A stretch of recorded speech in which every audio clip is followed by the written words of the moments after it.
अस्सलाम वालेकुम guys, welcome to HQ digital services YouTube channel. Friends, आज की इस वीडियो में मैं आपको एक न्यू SMM पैनल स्क्रिप्ट दिखाऊंगा जो कि दिखने में कुछ ऐसी होगी। ये स्मार्ट पैनल 3.4 वर्जन है, लेकिन इसको मॉडिफाई किया था हमने। काफ़ी सारे न्यू फीचर्स इसमें ऐड किए थे और काफ़ी सारी डिज़ाइन में भी चेंजिंग की थी। सो गाइस, इसके फीचर्स और डिज़ाइन देखते हैं स्क्रिप्ट को इंस्टॉल करके।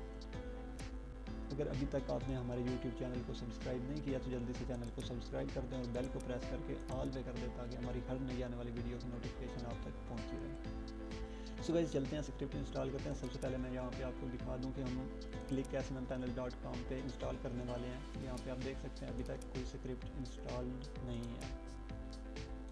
और इंस्टॉल करने के लिए आपने सबसे पहले अपने सी पैनल में आ जाना है। सी पैनल में आने के बाद फाइल मैनेजर में आ जाना है। फाइल मैनेजर में आने के बाद जिस भी डोमेन पे आपने स्क्रिप्ट को इंस्टॉल करना है उस डोमेन के फोल्डर में चले जाना है। तो हमने clicksmpanel में इंस्टॉल करनी है, इस फोल्डर में आ जाते हैं। यहाँ पे आने के बाद आपने स्क्रिप्ट अपलोड करनी है। मैंने यहाँ पे पहले से अपलोड कर रखी है। उसके बाद आपने स्क्रिप्ट को यहाँ पे एक्सट्रैक्ट करना है। सो गाइस, हमारी स्क्रिप्ट एक्सट्रैक्ट हो चुकी है और यहाँ पे आपको SQL फाइल मिलेगी, HQSMM प्रोवाइडर डेटाबेस SQL। ठीक है, आपने इस फाइल को डाउनलोड कर लेना है। डाउनलोड करने के बाद वापस होम पेज पे आ जाना है। यहाँ पे आने के बाद आपने अपना डेटाबेस क्रिएट करना है। MySQL डेटाबेस विजार्ड पे क्लिक करना है और यहाँ पे आने के बाद आपने अपने डेटाबेस का नेम देना है। ये तो मैं यहाँ पे clicksmm पैनल नेम दे देता हूँ। उसके बाद नेक्स्ट स्टेप पे क्लिक करना है और यहाँ पे आने के बाद यूज़र नेम देना है। सेम ही clicksmm पैनल यूज़र नेम दे देता हूँ। उसके बाद यहाँ पे आपने पासवर्ड देना है।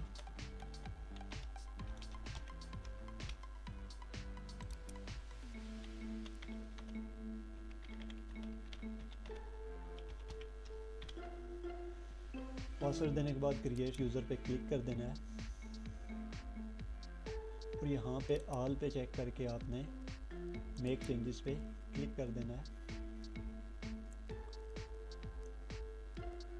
उसके बाद दोबारा से सी पैनल पे क्लिक करके होम पेज पे आ जाना है। यहाँ पे आने के बाद थोड़ा सा नीचे स्क्रॉल करें तो आपको PHP माई एडमिन का ऑप्शन मिलेगा। इस पर क्लिक करके ओपन कर लेना है इसको। यहाँ पे आने के बाद जो आपने डेटाबेस अभी क्रिएट किया था उस पर क्लिक करना है तो आपके सामने वो ओपन हो जाएगा। यहाँ पे आप देख सकते हैं ये बिल्कुल खाली है। अब इसमें हमने SQL फाइल इंपोर्ट करनी है जो अभी हमने स्क्रिप्ट में से डाउनलोड की थी। तो यहाँ पे इंपोर्ट पे क्लिक करें और यहाँ पे चूज़ फाइल पे क्लिक करके फ़ाइल को आपने चूज़ कर लेना है। सो गाइस, यहाँ पे हमने इस फाइल को डाउनलोड किया था और इसे सिलेक्ट करके अपलोड कर देते हैं। यहाँ पे ये सिलेक्ट हो चुकी है। इसके बाद आपने नीचे गो के बटन पे क्लिक कर देना है।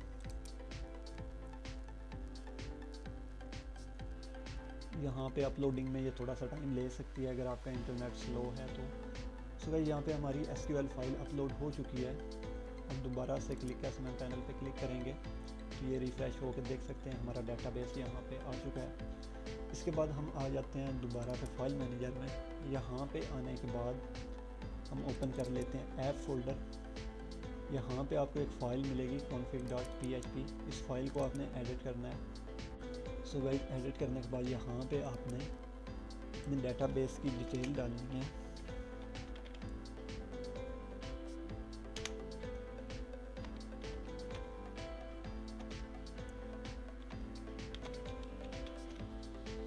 सबसे पहले डेटाबेस यूज़र नेम, उसके बाद डेटाबेस पासवर्ड,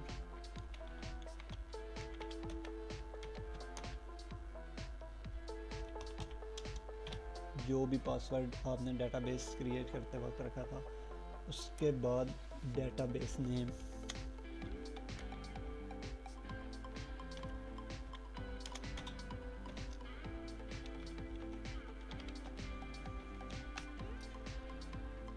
गाइस ये डिटेल आपने ध्यान से फिल करनी है। यहाँ पे छोटी सी भी गलती की वजह से आपका पैनल चल नहीं पाएगा।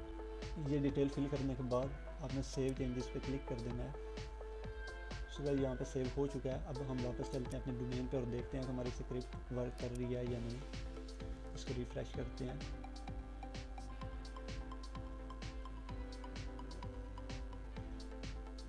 सो गाइस आप देख सकते हैं कि हमारी स्क्रिप्ट इंस्टॉल हो चुकी है। सो गाइस अब हमें चाहिए इसकी लॉगिन डिटेल। लॉगिन डिटेल के लिए आपने वापस अपने फाइल मैनेजर में आ जाना है। इस फाइल को हम क्लोज कर देते हैं और यहाँ पे बैक जाते हैं तो यहाँ पे आपको एक फ़ाइल मिलेगी लॉगिन डिटेल .txt। इस फाइल को हम व्यू कर लेते हैं। इसमें हमें लॉगिन डिटेल मिल जाएगी। ये हमारा लॉगिन जीमेल है।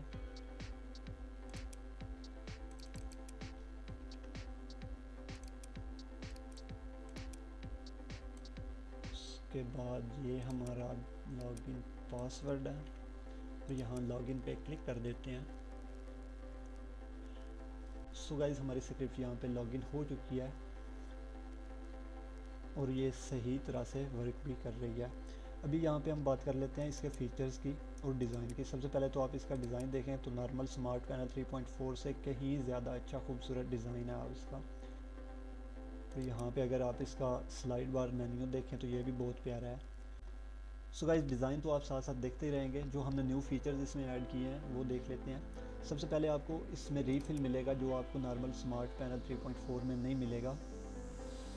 सो गाइस इसके बाद यहाँ पे आपको चाइल्ड पैनल मॉड्यूल मिलेगा जिसमें आप चाइल्ड पैनल के ऑर्डर ले सकते हैं और ये चीज़ भी आपको नॉर्मल स्मार्ट पैनल 3.4 में नहीं मिलेगी।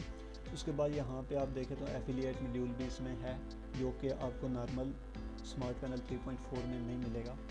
उसके बाद यहाँ पे आप देख सकते हैं इसमें यूज़र मेल लॉग भी आपको मिल जाएगा जो कि एक्स्ट्रा है। नॉर्मल स्क्रिप्ट में ये अवेलेबल नहीं होगा। User activity log, user ban, IP address, इससे आप जो है किसी यूज़र को अगर बैन करना चाहते हैं, उसके आईपी एड्रेस को बैन करना चाहते हैं, आपको लगता है कि ये हमारी वेबसाइट को नुकसान पहुंचा रहा है, हैक करने की कोशिश कर रहा है या कुछ और, तो आप उसको यहाँ से बैन भी कर सकते हैं। ठीक है, यहाँ पे क्लिक करें और यहाँ पे प्लस के बटन पे क्लिक करें और यहाँ पे आप उसका आईपी एड्रेस डाल सकते हैं। तो यहाँ पे आप नोट भी डाल सकते हैं कि आपको याद रहे कि आपने इसको क्यों बैन किया था। और आईपी एड्रेस लेने के लिए आपने यहाँ पे यूज़र एक्टिविटी लॉग पे क्लिक करना है। तो यहाँ पे आपको सारे यूज़र्स की डिटेल और आईपी एड्रेस, लोकेशन, तो पूरी डिटेल आपको मिल जाएगी। यहाँ से जिस भी यूज़र को आप बैन करना चाहते हैं उसका आईपी एड्रेस कॉपी करें और बैन आईपी एड्रेस में जाके ऐड कर दें।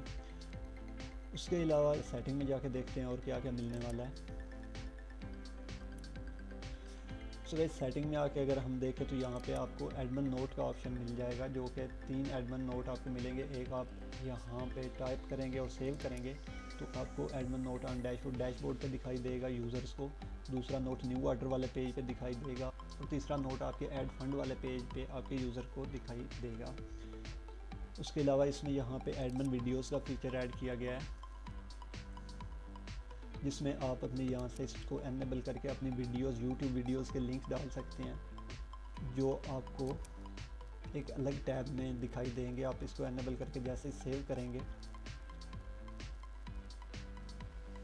सेव करने के बाद यहाँ पे आप देख सकते हैं वीडियोस का एक नया पेज आपके सामने ओपन हो जाएगा और यहाँ पे आपको वीडियोस जो हैं शो हो जाएंगी जितनी भी वीडियोस के आपने लिंक डाले हुए होंगे। सो गाइस और भी इसमें काफ़ी छोटी छोटी चीज़ें हैं जो अभी मैं एक्सप्लेन नहीं कर सकता क्योंकि वीडियो ज़्यादा लंबी हो जाएगी। उम्मीद करता हूँ आपको स्क्रिप्ट पसंद आई होगी और अगर आप इस स्क्रिप्ट को बाय करना चाहते हैं तो मैं व्हाट्सअप नंबर डिस्क्रिप्शन में दे दूँगा, आप व्हाट्सअप पे आके इस स्क्रिप्ट को बाय कर सकते हैं। सो गाइस उम्मीद करता हूँ कि आपको वीडियो पसंद आई होगी। अगर वीडियो पसंद आई है तो वीडियो को लाइक करें, शेयर करें और चैनल को सब्सक्राइब करें। मिलते हैं किसी नेक्स्ट वीडियो में, तब तक के लिए अल्लाह हाफिज़।